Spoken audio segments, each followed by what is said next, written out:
Assalamualaikum warahmatullahi wabarakatuh.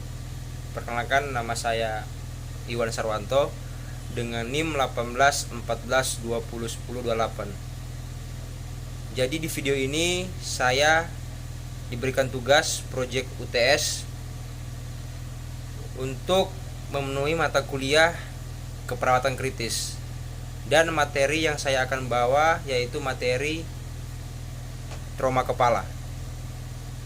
Ya, untuk definisi dari trauma kepala yaitu trauma atau cedera kepala adalah salah satu bentuk trauma yang dapat mengubah kemampuan otak dalam menghasilkan keseimbangan fisik, intelektual, emosional, sosial, dan pekerjaan, atau dapat dikatakan sebagai bagian dari gangguan traumatik.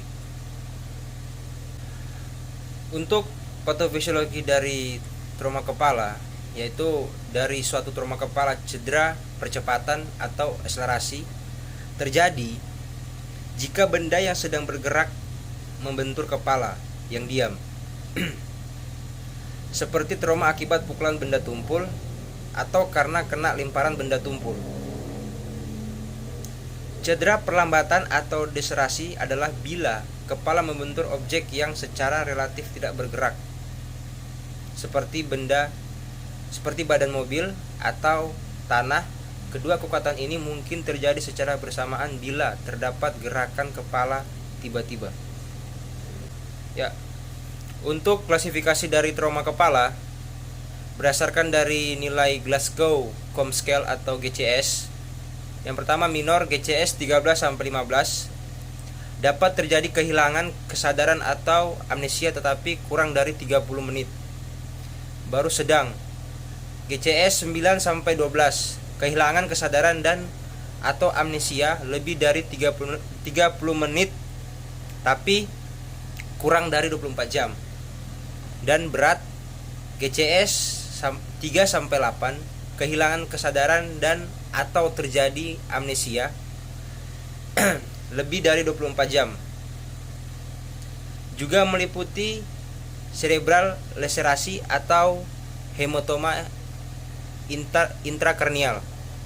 Ya, dan untuk penata laksanaan medis secara umum penataksanaan terapeutik pasien dengan trauma kepala adalah sebagai berikut. Yang pertama, observasi selama 24 jam. Jika pasien masih muntah, sementara dipuaskan terlebih dahulu.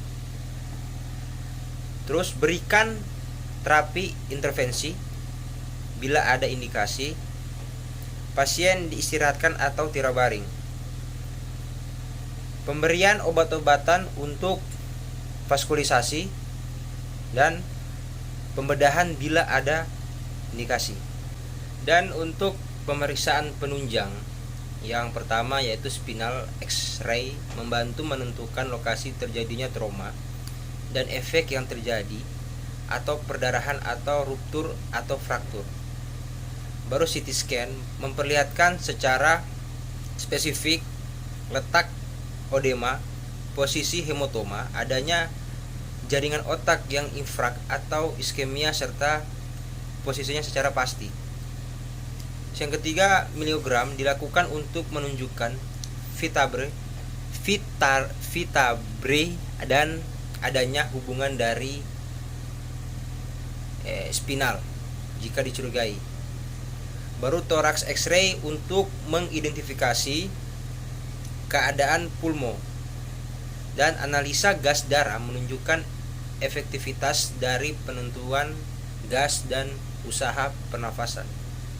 Ya, baik, itulah hasil dari materi trauma kepala.